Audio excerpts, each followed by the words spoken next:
আবু হানিফা রহমতুল্লাহ আলাইহি এমন একজন আল্লাহর ওলি ছিলেন, যিনি একটা মানুষের চেহারার দিকে তাকাইলে এই মুহূর্তে কোন গুনাহটা কইরা আইছে এইটা উনি নিজের চক্ষু দ্বারা দেখতে পারতেন। সুবহানাল্লাহ। কেমন আল্লাহর ওলি ছিলেন! আমার আপনার চেহারার দিকে তাকাইলে বুঝতে পারতো এই লোকটা কিছুক্ষণ আগে একটা মানুষের গালি দিয়ে আইছে, এই যে একটা গুনাহ করছে, কি কইরা গুনাহ করছে এইটাও তিনি বুঝতে পারতেন। এমন একজন আল্লাহর ওলি ছিলেন ইমামে আবু হানিফা রহমতুল্লাহ আলাইহি। জোরে জোরে বলুন সুবহানাল্লাহ। সেই ইমামের অনুসারী হইলাম আমরা। তাকে উনি যেইভাবে নামাজ পড়েছেন ঠিক সেইভাবে আমরা নামাজ আদায় করি। জোরে জোরে বলুন সুবহানাল্লাহ। এটা হলো মাযহাব, হানাফি মাযহাব।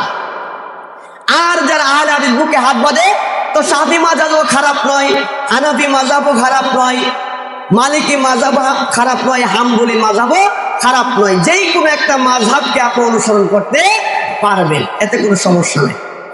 কিন্তু লা মাযহাবি যারা, তারা বলে কোনো মাযহাব মানার দরকার নাই।